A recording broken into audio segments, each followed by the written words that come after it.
So if you're designing something for the consumer side, you're like, okay, I don't want it to do any damage to their gun, somehow sacrifice the life of that weapon system or the components, wear items, and I want it to be the most enjoyable for the consumer. Then you have the military side, they're like, we don't care, we'll replace it if it breaks, Yeah. So it doesn't really matter. They're like, we can fix it. Yeah. So I'm on that end where I have to find out what the clientele wants. What do they want? Because even the consumers, they run their Sense of Liberty, they run, they run matches, or they just want to train, right? So the training community. They might not be in a unit or law enforcement or that, but they want to train and know how to do things and prepare for themselves. Well, sometimes they don't want the best out of year. They want, the military style can. Yep. So you just have to know what style of can, what application you're putting it on, everything like that. But currently,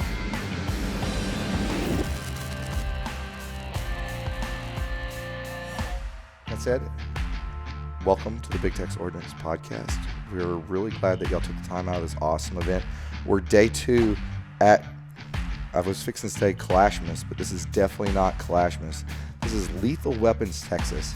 And I'm doing our second podcast of the day. And I have Blair from AKT1 Sport, or Act 1 Sport. Act 1 Sport, and Tyler from Resilient Suppressors. Awesome. Thank you for taking time out of your day to sit down and talk with us, I'm plural, with my audience about what we're doing, or about what you're doing in the world of suppressors and ear protection. So we're going to call this the ear safety podcast and talk about how we can use these things to better enjoy our shooting experience and those around. Because if you're not using Ear Pro, you're wrong. And if you're not using a can, you're a savage. And I would like to reiterate that fact to those people out here that are running unsuppressed rifles. There's no reason to be doing that. Anyway, so Blair, ladies first. All right. Tell us a little bit about Blair and how you got into the wonderful world of ear protection. So it's something that always interests me. I had a little experience in the industry, left it for a while, and something that I saw was that there wasn't really any good hearing protection specifically for women. A lot of feedback from women always was, and myself included, that there's really good ear pro, but you just can't ever get it to fit right, and the seal is always breaking, and you're not really getting the actual hearing protection that you need. And so I said, I think I can make something better that works. And the end result was making a product that not only works for women, it works for everybody, from big melon heads to kids to women. Which Is was that a super size that important you to put me. on your packaging? Like big melon big head? melon heads? Because Yeah, that's what I'm yeah. looking for. Yeah. Okay. It's a marketing term. and then it just sort of snowballed from there. I really got into it. It's kind of a passion of mine. It's a feel good thing, really, because I know that I'm bringing real safety to people, and I'm watching everybody get so much enjoyment out of what they love to do. And, the people in the industry are so fun. How'd you get into firearms to begin with? Through hearing protection. Really? So yeah, that's what I really wanted to do. And then I started in this industry, and I have learned so much. And I thought initially getting in that I was going to become a really amazing shooter, because I was going to have all this time to really invest in it. And what ends up happening is you're working 24/7, and so you don't actually get to go shooting, which Yeah. is what I thought I was going to be doing. Yeah. So yeah. Yeah. I've shot more today out here than I ever have. Oh, really? Yeah. I haven't even gotten the chance yet, but I'm going to right after this. You were manning your booth yesterday by yourself. Mm-hmm. Yeah. And then so you've got some help out here today. Got a little help. Yeah. Yeah. Awesome. I was hanging out with y'all. They've been right next to us, and we've been so busy the last 2 days that we're still busy today, and there's new faces out here. Yeah. That I haven't seen. It's been great. But it's been good traffic, good event so far. And Tyler, what about you, man? So we got started exactly a year ago today, and we were just looking for options. It's more or less something that I wanted, like a product I wanted, and other manufacturers wouldn't make. So I was like, you can be a customer and ask for something, but it just gets to a point where you're like, if nobody's going to make it, why don't I make it? So I was like, all right. We first started off with, 9mm AKs were hot last year and everything like that. And I was like, man, there's no 9mm Wolverine. There's no 9mm specific Russian style for that 9mm AK that's getting all hot right now. So it's like, all right, let's get together and let's do it. So first can hit the market like that, and till this day, it's our #1 seller, just taking off. But no background in engineering, no college degree, nothing like that. Got out of the military and was like, trial and error. Let's learn how to do this on our own. No CNC, CAD, CAM experience, and just hit it off. Taught yourself, huh? Yep, all off YouTube videos in my laundry room. Don't even get me started on YouTube videos and how to do stuff. Yep. And that's exactly how I got where I'm at right now is doing that. Be like, hey, can you figure this out? Yeah, if you can learn, you can pretty much do anything that you set your mind to, and especially with the power of YouTube, right? Yep. But before that, so you mentioned before we were talking about this was the Form 1 cans. Talk a little bit about the Form 1 can and what happened to y'all. So it was kind of the same aspect. When I was trying to get in and figure out what I'm going to do after the military, I was like, hey, Form 1 kits were really, really hot. And then last year, exactly a week ago today, they stopped allowing people to manufacture Form 1 suppressors from kits. So it's almost like an 80% receiver. You have an 80% suppressor necessarily. You just don't openly say that back then, kind of thing. And they openly denied it. And the new ruling last year was if you're going to make one, you have to make it with your own CNC machine, and you have to make it from bar stock. You have to show the ATF your receipt for the bar stock, your plans, your machine, photos of your machine, and you have to make it 100% by yourself. Okay. And the thing with Form 1 suppressors is it would take 10 days to get an approval for a suppressor. Yeah. If you're in the Form world, 90 days was what they said with e-forms, but now we're looking at like 270, 290, around that. So the whole advantage of Form 1 is if you have a little bit of knowledge and can drill out some stuff and, manufacture your own, then you can convert these parts to a suppressor and have a suppressor in 10 days. Well, a year ago today, that happened. And we were like, I guess we're taking the deep dive into the big boy leagues here. We're jumping into the Form 4 suppressor market. And the Form 1 market actually started, how I got into that was the same aspect. I wanted products, and people said, hey, our products are fine. We don't think we should make those products. And I was like, all right, well, I'll do it myself then. Yeah. So two different businesses, same aspect starting off. So that's one thing that we didn't, a lot of people used to use the Surefire. With the war comp muzzle devices? The blast diffuser one, the big. The trainer ones? No, well they use the trainers too. Mm-hmm. That they used to convert the trainers, and then I don't know the Warden. The Warden, yes. Right, they exactly. used to use the Warden as the muzzle device, or I don't know what the technical term for it is, right? For the Form 1 stuff, right? Yeah, that was hot. And use the mounts. Yeah, Yep. So they use the mounts, right? So that was hot. Those things were going. And about a year ago, they stopped selling like they were. Yep. So that was the twist. twist. That was that. And I'm not into the Form 1 market enough to know that was even a thing that happened a year ago. Because we sell we sell the regular, Surefire, Dead Air, and all that type stuff that we get through either direct or distribution. So that's an interesting correlation that I didn't know anything about. Right. And by they, he means the ATF, everybody's favorite agency. You have a very successful business as like a young entrepreneur with no background, everything. You're relying on that business. And then we were literally at the range trying this suppressor for the first time, doing meltdowns, and there's no signal at the range. We leave the range, and I have like 150 emails. I have like 20 missed calls, and all of a sudden my business is closed by the ATF overnight. So then you're like, ouch. What do I do? So then you're like, I have this company that I've created, this customer service base, this clientele. They know my products. They know me. They follow the name, No matter what company you're at, Tyler, we're going to follow you, like whatever you need. Because if you're there for them customer service-wise, those customers will relate right back to you. Yeah. So it's like, all right, well, if you trust me on this, trust me on this. And sure enough, that customer base grew. And then now you have that aspect of the people that didn't know Form 1 stuff like yourself. Now you have to reintroduce that in the Form 4 world. They're like, who is this guy in the Form 4 world? Everyone knows you on the Form 1 side. Yeah. But we're talking a third of the size of people or like marketing aspect versus Form 4 is like giant group of people. Everyone knows regular suppressors you can buy at the gun store.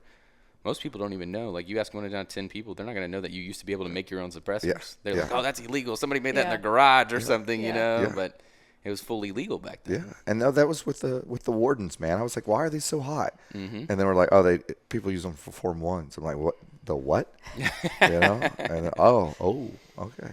So I know you're based in Texas. Yep. Yeah, we talked about that. Where are you based out of? Ohio. Ohio. Yeah. That's a Really, trip. like anywhere near like what's going on with all the East Palestine stuff? No, or- I'm in Columbus, so we're Okay, in cool. Columbus, Ohio. Yeah, right central. So that all that stuff's a couple hours north. Okay. Yeah. Awesome. So hopefully that doesn't affect y'all too bad Yeah. after that whole deal. If you're listening to this podcast, the East Palestine Railroad accident was what, a couple weeks ago, 3 weeks ago? Yeah. Because this podcast could probably air in late April or May. We're pretty far ahead on that, so timestamps Yeah. differ a little bit. On the hearing, so do you design and manufacture, or design and have someone else manufacture on your stuff? A little of both. Most of the design happens here. Almost all of the design happens here. And then I partner with manufacturers overseas to do the final production and manufacturing. Yeah. How does that go? How do you go about designing ear pro? I mean, like, it seems, I know there's some difference in electronics. Is electronic ear pro? Yeah.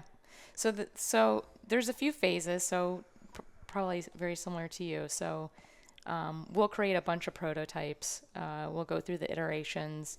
It's not something that happens overnight. Our first product, actually, I took 2 years to build it because we went through so many iterations where I wanted it to be perfect. You know, it had to have that perfect fit. Kind of surprised myself that it actually did. It turned out even a little better than I knew that it would. But just going through different phases. So you'll go through, how do you want it to fit? How do you want it to look? How do you want the circuit boards to be? How do you want the electronics to perform? And then you have an endless number of choices to make from there on how you program things. So, you know, one of the things that separates us from our competition is that we typically choose higher end components. And so it performs a little better, you know, if we're just doing side by side for a lot of names that you would otherwise just know off the top of your head versus us.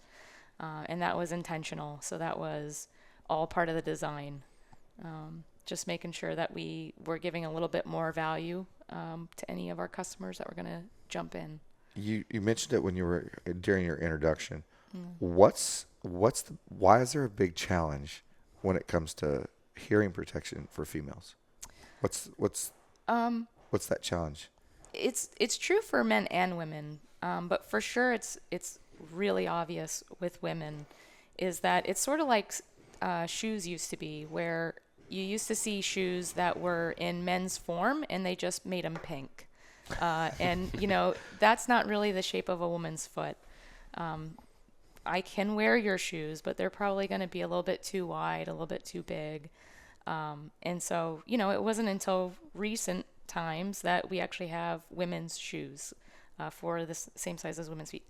Your ears and the shape of your head and the distance from your ear to ear is very similar. Women typically are smaller than men. And so the same is true for earmuffs and ear protection, where, you know, you'd see the big giant earplugs that I can't fit in my ear to save my life. And that's pretty common for a lot of women. And then same with the earmuffs. You know, I can't tell you how many women I heard give feedback repeatedly saying, you know, oh gosh, I wish this headband would fit me better. Or I wish that I could get this. The seal breaks all the time, especially right here, just under your ear. When you're shooting and moving, it always pops open in a lot of the earmuffs that are just kind of out there, specifically on women, men too. But and all that means is that they're not getting the hearing protection they need. And every time that pops open, you know, and you're shooting a gun, you're going to experience hearing damage. It doesn't mean you feel it, because, you know, you can't feel hearing damage, but over time it's super impactful and you are going to be losing your hearing. And so, yeah, that's a long-winded answer to say how it impacts women. unless you're running suppressed. Yeah. Wow, even then. And then, Yeah. even then it can be loud. Yeah, Even it's then all it can be, yeah. it's all platform dependent, because just because you have a suppressor that's quiet on this gun, it might not be quiet on that gun. A tuned gun versus a non-tuned gun, Yep. ammunition type, barrel length, Where you're porting on at, gas ports, where you're at, I've indoor, I've seen outdoor. people learn that the hard indoor, way. outdoor. They Yeah. think just because it's suppressed Yeah. that you shouldn't have hearing protection, and that's just Yeah, no. There's some applications where that could apply, where Yeah. you're shooting like 300 blackout subsonics on a bolt action, where you're like, this is quieter than a 22 without a suppressor. It's like very similar, but there's aspects where you're indoors and you don't realize that sound waves are all bouncing off those walls, and sometimes they can be amplified if you're in a small space. Yeah, much worse. We've got an indoor range, and like it's an indoor range. There's only so much you can do to make it not loud. But like if I'm testing something or I'm shooting something, it's going to be suppressed if it's a rifle. I mean, it's going to be like it's just too much in there. I'm over it, And then outside 5.56, it's not hearing safe, but you don't mind it as much outside. But you're going to get hurt if you shoot it indoors without without ears. So it's stuff that works hand in hand. So you've been doing this 2 years?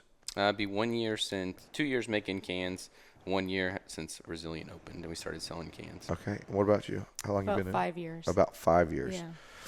This is one thing that we always talk about when we're talking to manufacturers and stuff. What were some of your biggest challenges during the pandemic? Did you see, what happened to EarPro during the pandemic? Our biggest challenge was really just the supply chain aspect. So many things were shut down, and shipping lead times, doubled. Yeah. And so from an inventory planning perspective, our sales actually went up a lot. But then you need to replenish that inventory. And so just planning ahead and knowing and taking some bets about how much inventory to invest in, because you knew you were going to have to give yourself a big window. That was definitely a challenge. We took the right bets, so that worked out. But it was a little scary sometimes, just because you didn't know if you made the right choice or not. Yeah. Yeah. Yeah, and sometimes those choices you wouldn't see for how long was it Months. taking to get stuff? Yeah. Yeah. A typical lead time could be 30 to 90 days, and 90 would be lightning fast. So, 6 months was the minimum that we really had to give ourselves to get all the things that we wanted. And even then, I'm sure everybody's heard about the challenges getting different chips, Bluetooth chips, and that impacted us big time.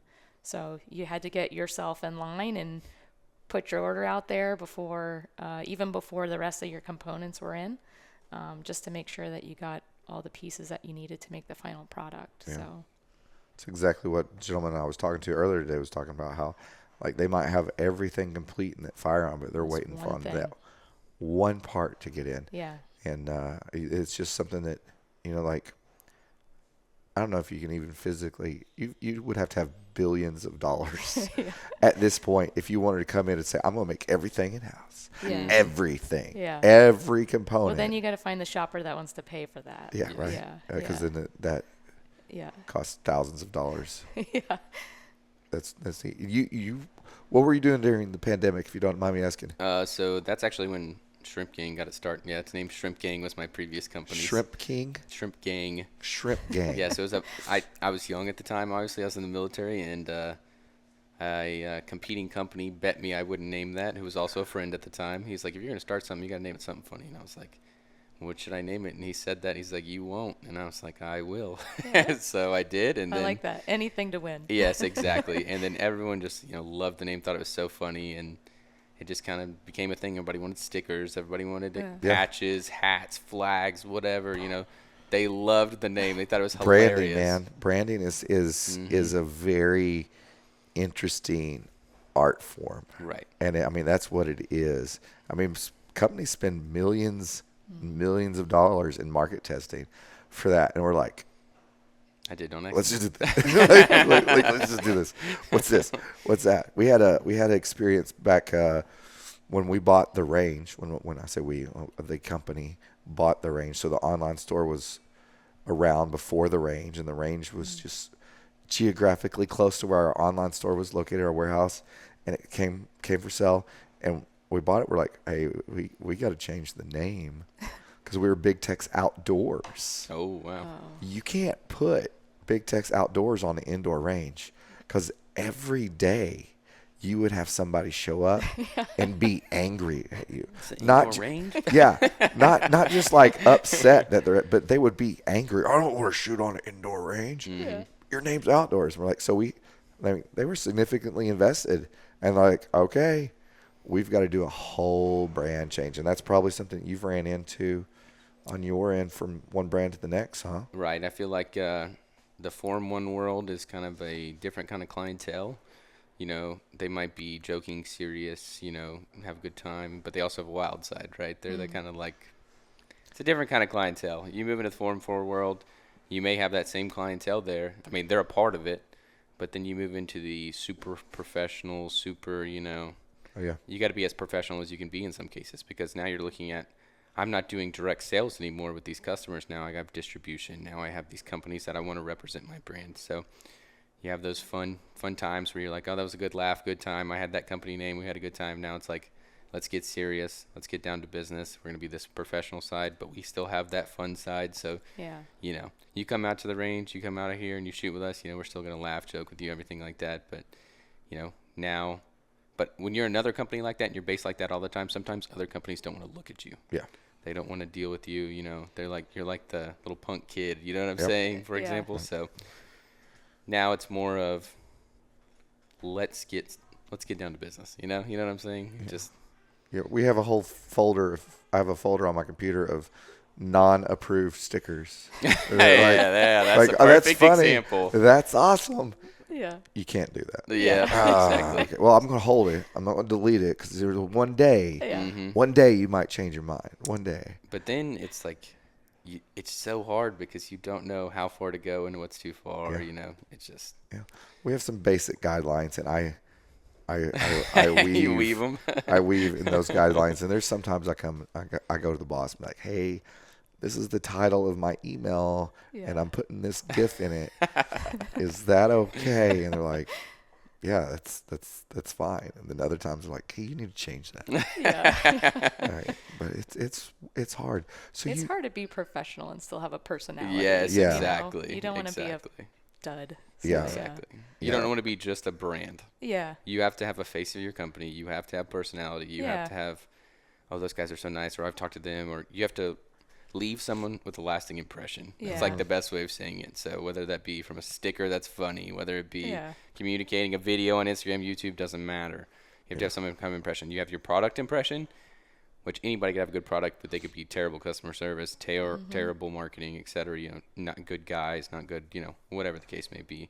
You just gotta have both. Leave them with a lasting impression on your end as how you are as a company, as an individual, and how you operate, as far as your product as well. So that's how I kind of view it. Yeah. Oh no, that's excellent. You could do a master class on that. You know, Got like another business coming out. just Feel it going into that, and like I keep on saying we at Big Tex, but one of the things, like, we really want to put a face on our company because there's competition out there that doesn't have a face. Exactly. Yeah. And what I want to do is I want to engage with somebody, and like out here shaking hands. You know, I haven't kissed any babies, but shaking hands. You got pretty And close earlier. Oh, No. he was so cute. He was so cute. Or is so cute.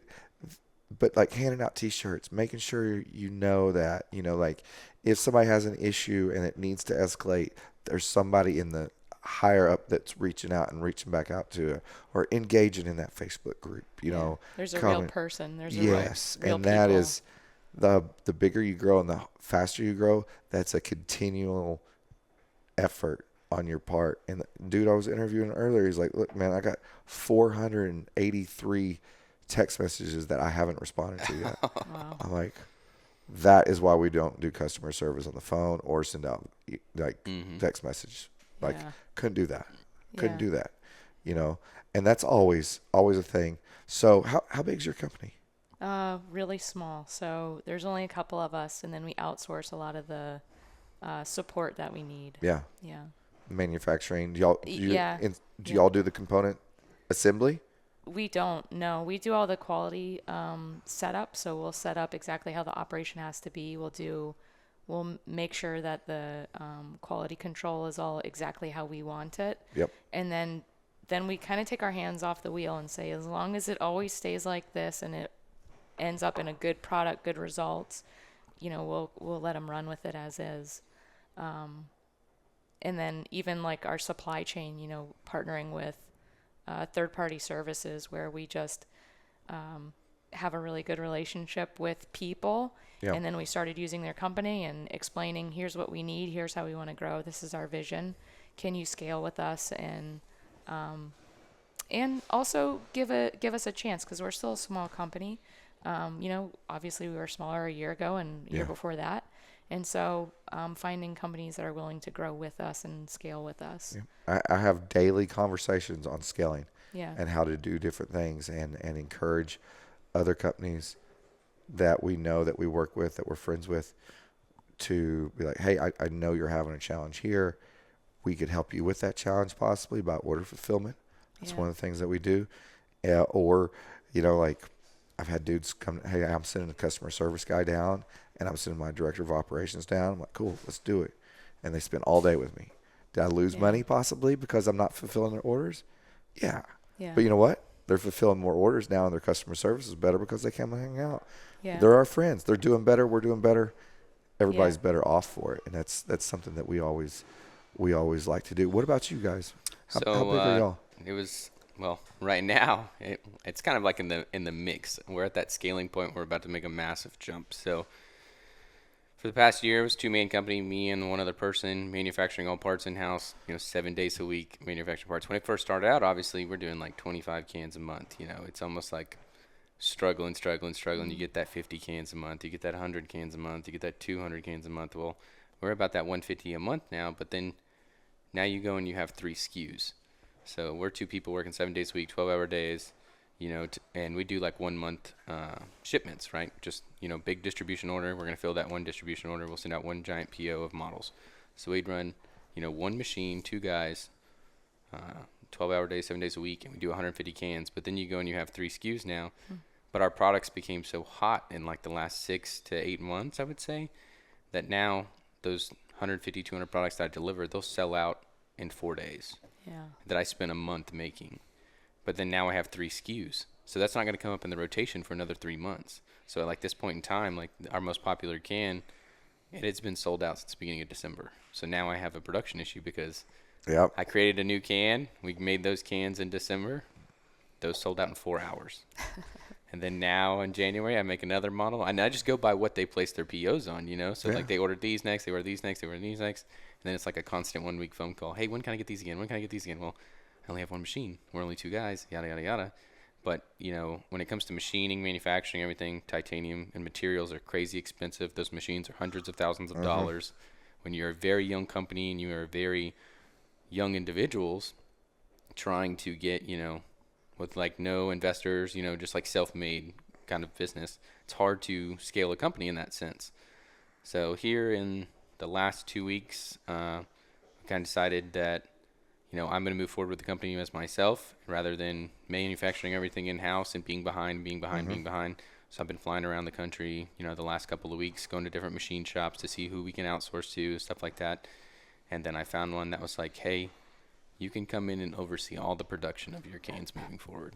And, instead of having one machine in-house, we now have a machine shop that's willing to work with us with 30, 40 machines. That's cool. So now instead of having to wait 3 months and all this, now I can oversee everything. I can be there on the day-to-day. It's not necessarily, us making them, but I am there at the shop QCing everything, making sure everything is flowing perfectly. So I just didn't want it to be separated to where, I have somebody outsourcing and I can't oversee it. Because on this stuff, this is something that could, potentially hurt somebody if it's made the wrong way.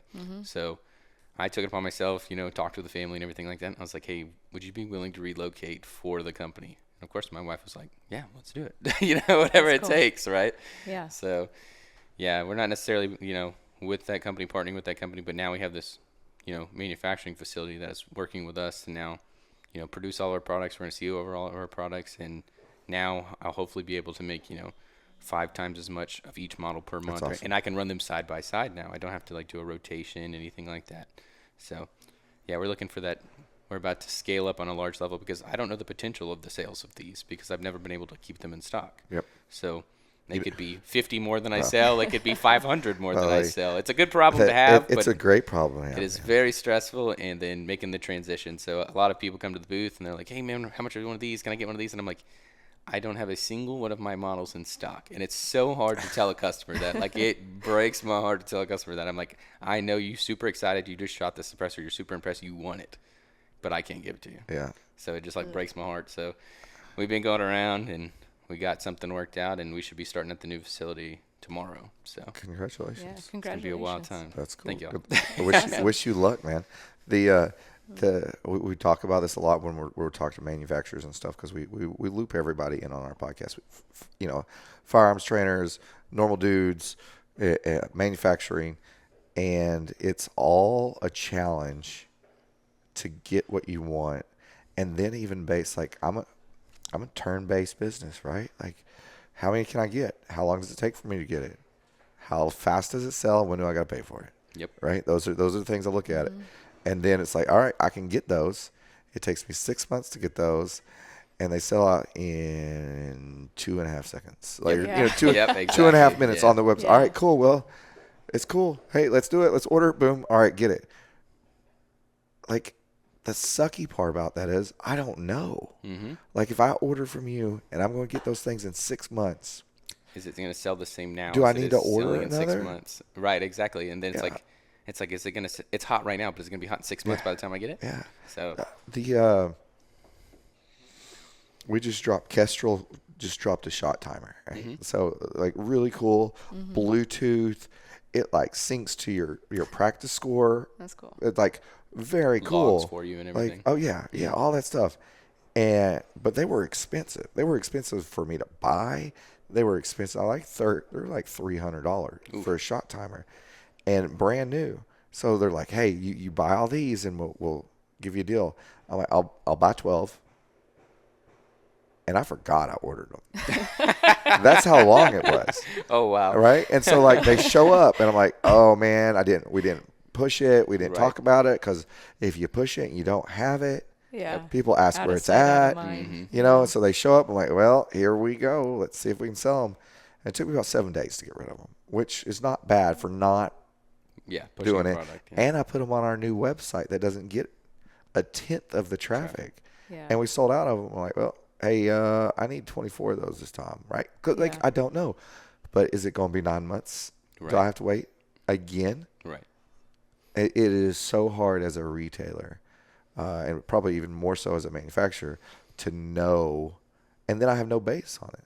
Like if I can't keep it in stock, I don't know if I sell 0.3 Exactly. a day, Yeah. right? That's, If I that's sell, where you need the partnership. Yep. The more you can talk to each other. yeah, And sort of take some bets together, oh yeah, if if they know what your volume opportunities are, if we heard that, we would definitely lean in with you. yeah. It's always hard to get, and there's stuff like even from like Sons of Liberty, right? There's stuff that like we order, and like they don't get it again, and then we don't have it, and like I'm like, okay, cool. I sold through that in 32 days. All right, let's order this month. Okay, I get that. Well, I sold through that in 17 days. Okay, so like let me order more. Yeah. And then I get it, and then it's 45 days. All right, okay, I'm selling one of those a day. Right. So that's what I'm We going to found base. our cadence. Yeah, I'm going to order that, and okay, I'm not going to be able to get it for 6 months, so now I'm going to order a 6 month supply of it. Yeah. Right. Yeah, and then you just don't know, Yeah. and it's not as easy as like what you said you were through distribution. What Correct. So we're through Allen Arms Tactical right now. That's currently our only distribution. And Okay. then they're like I don't know if you're familiar with them. Yeah. They're the oldest suppressor distributor Yeah. in the United States. But so we partner with them where we're exclusive with them, Okay. et cetera. But we do direct sales. But distributor wise, exclusive with them. Okay. Same thing product wise, the bigger distribution chains like Silencer Shop, the biggest one out there currently. It's more or less, hey, how many cans can you make and how can you deliver them? And I'm over here like the little guy's like, yeah, no, 25. I can't do a third of what you're asking. So I'm sorry. Until I get my manufacturing up, I can't get on with silencer shop. And you get that all the time. It's like, when are you going to sell through silencer shop? When are you going to? Because some people only buy from a company that they're familiar with. Yep. Yeah. So I'm like, well, you can transfer it to them. You can transfer it here. You can transfer it to a silencer shop dealer, et cetera, et cetera. And it's not that silencer shop doesn't want me and I don't want silencer shop. It's, are we ready for each other? Yeah. So Yeah. you got to, it's kind of hard because you get that question all the time. When can I get this dealer? When can I get that dealer? And I'm like, You want to make sure it's successful. exactly. When you do. I don't want to Yeah. be like sign up with a big distribution company and then not being able to deliver. Yep. So I got to make sure everything on my end can be successful before we take each other on. You're always out of stock. That's a whole nother deal. Yeah.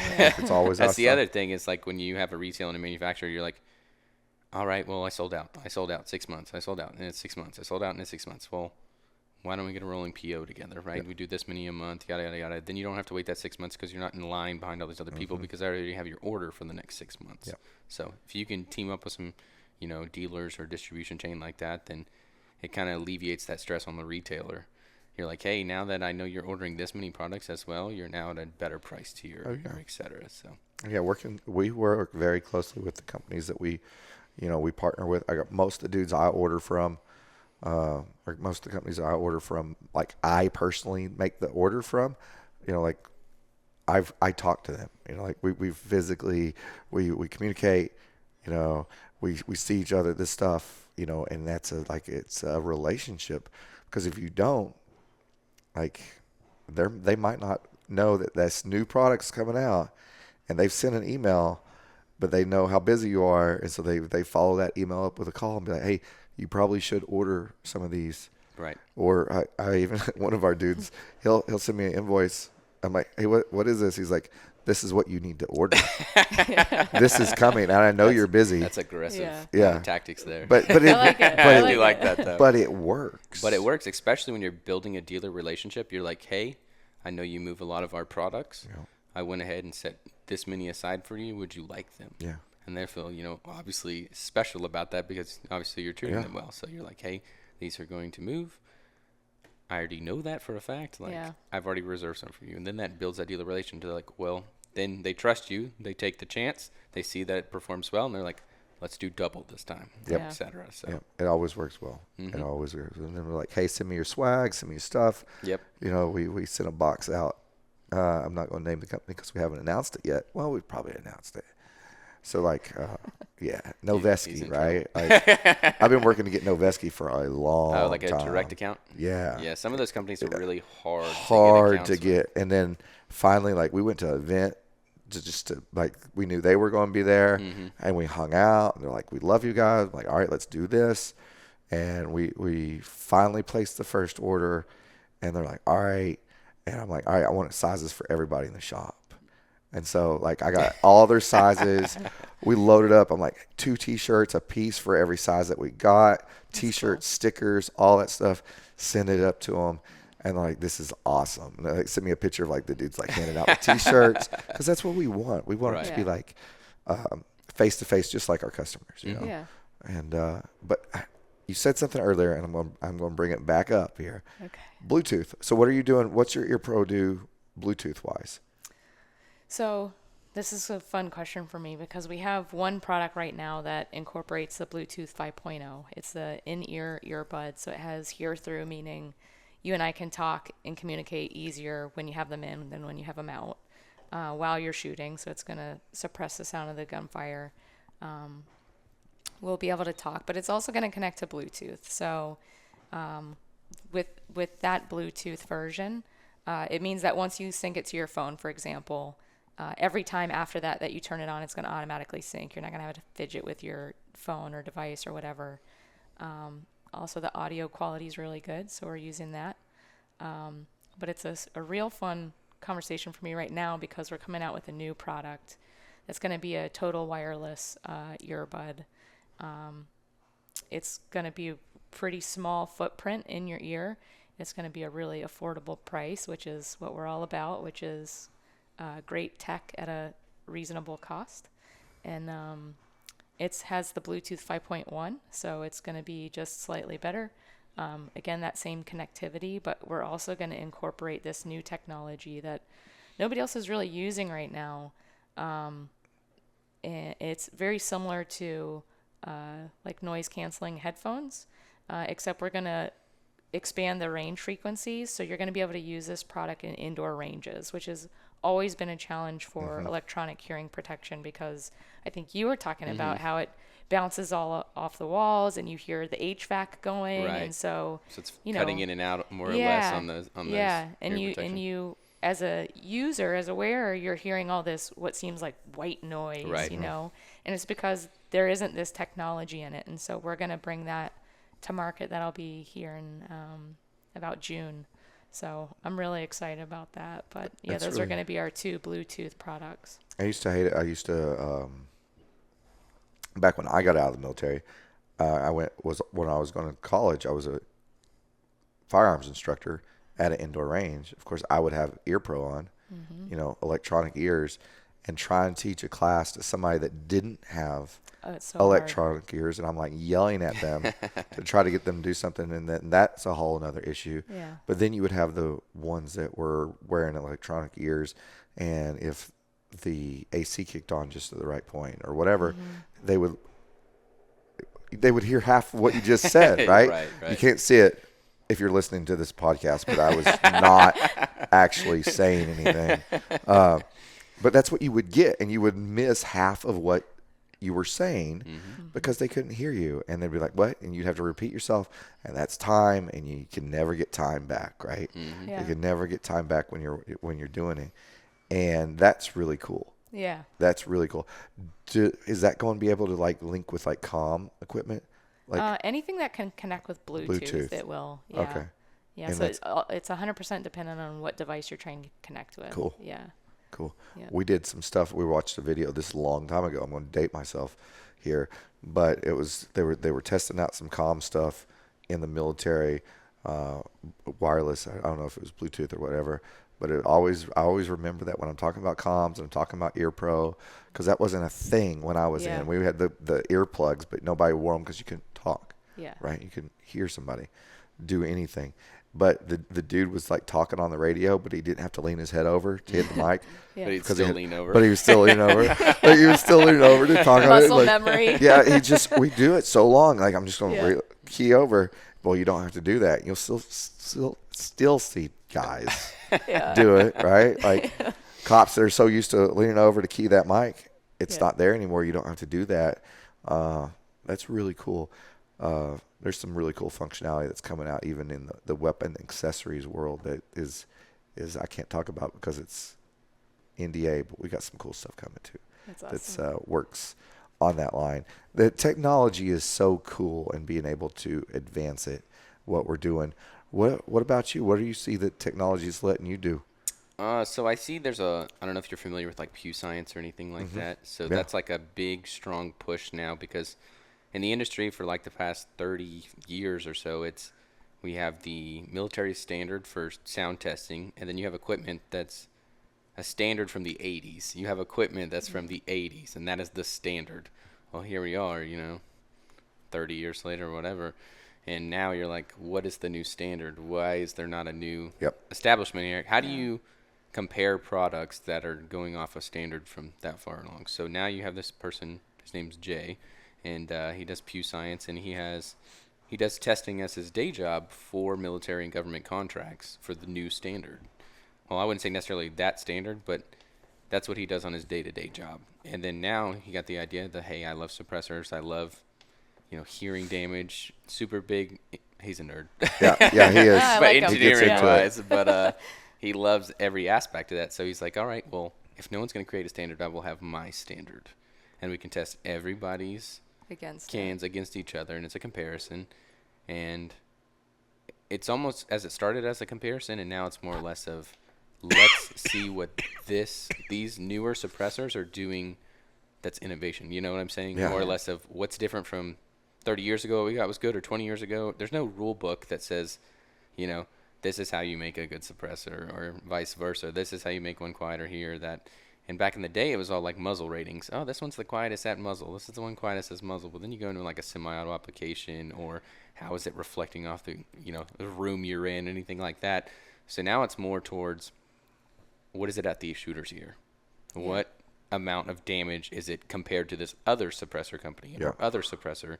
How is it affecting that person? So the big push in the last 5 years, 2015, 2016, is how is it to the shooter? It's no longer this one is the quietest as a muzzle, and everyone has that aspect of, a silencer or suppressor is so no one can hear you shoot. But I always tell the customer, and that's how I design products now, is I design the suppressor for the shooter. I'm not designing a suppressor for your neighbor so he doesn't know that you're shooting. I design it for you, for your hearing, for like you, and the whole aspect is you. You didn't buy this for your neighbor, you bought it for yourself.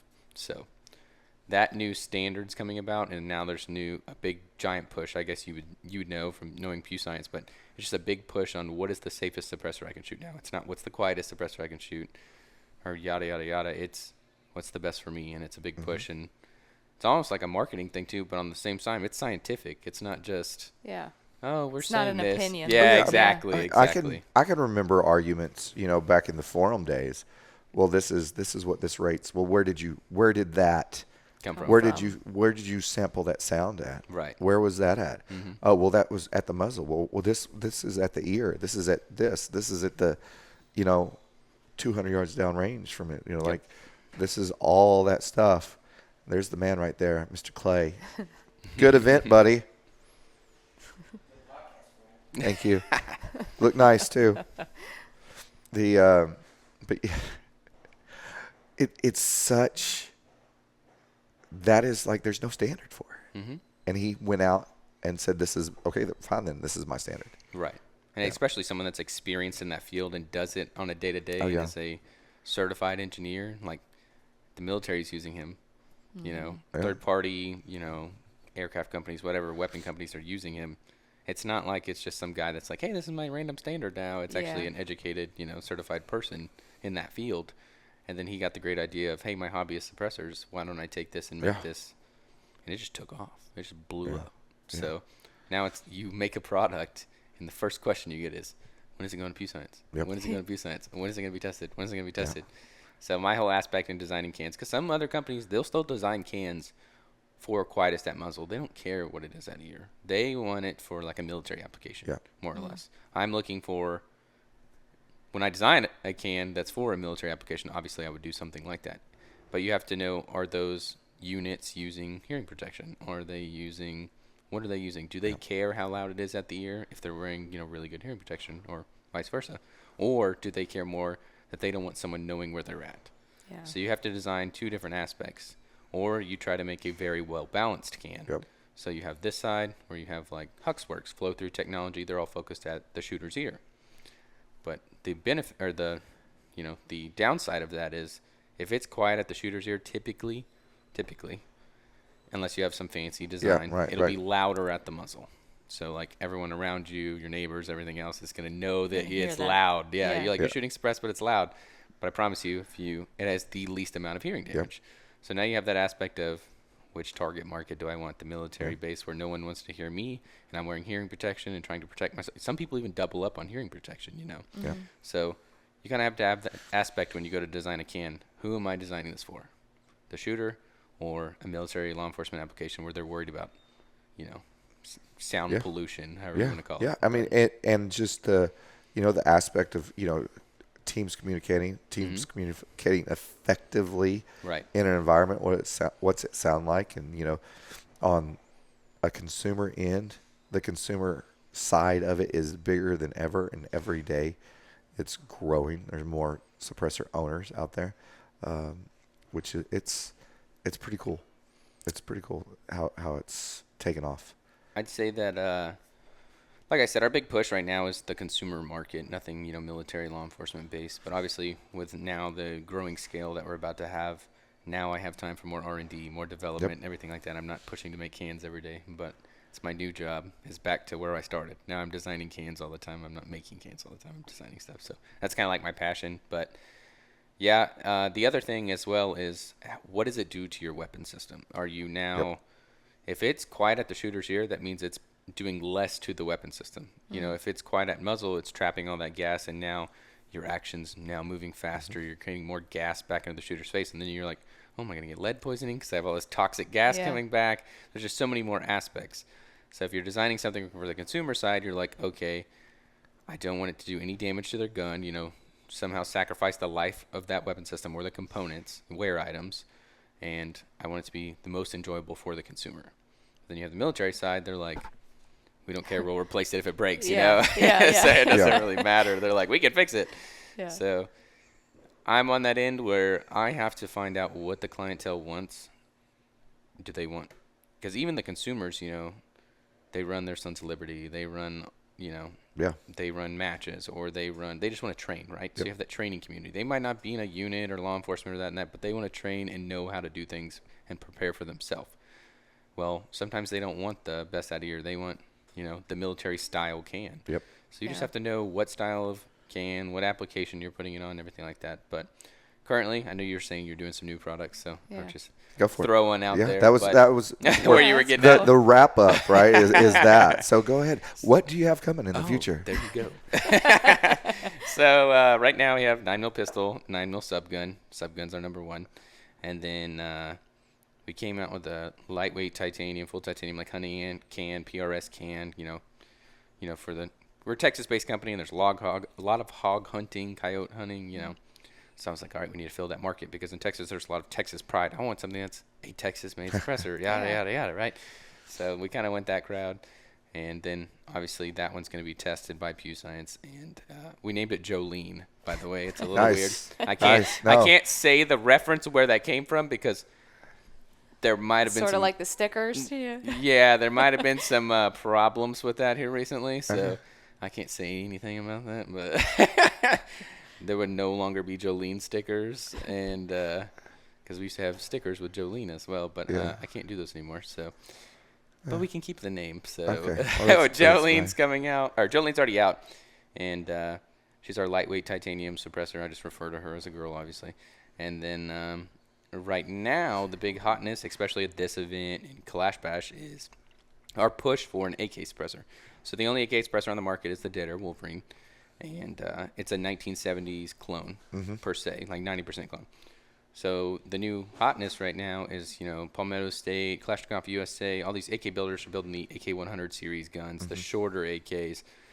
And these clientele doesn't want to have to put that 1970 suppressor on their 2010 style, 2020 style modern suppressor.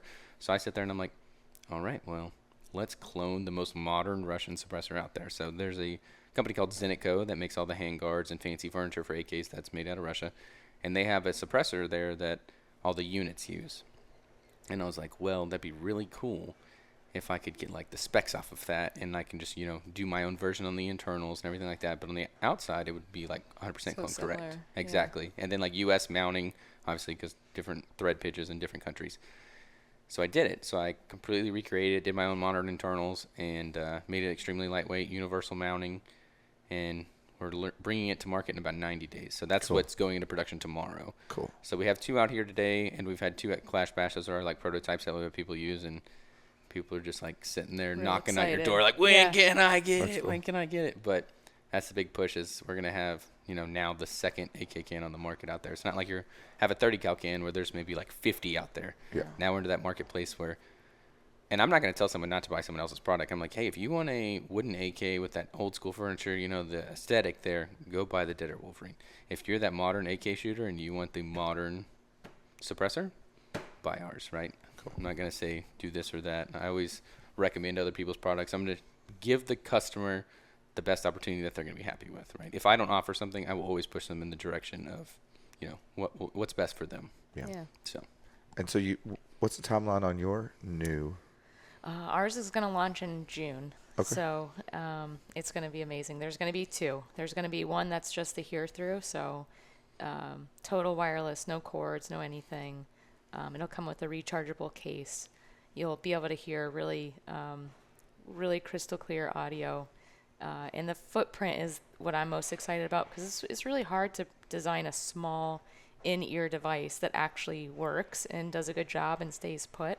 So we've done a bunch of testing I think I mentioned before, we go through a ton of iterations to get to the final product, and these are amazing. So that's the hear through version, and then the other one's going to be incorporate Bluetooth plus that new technology I mentioned. That's going to make it ideal for shooting in indoor ranges, and it's a huge game changer. Even if you're outdoors, just shooting with it, it's amazing. It's so quiet, and then you and I can talk, and it's almost like you're not wearing them. Yeah. It's the best really thing to cool. have. Yeah, it's the best thing to have. So I'm pretty pumped about it. So yeah. Where can our listeners find more information about AKT1?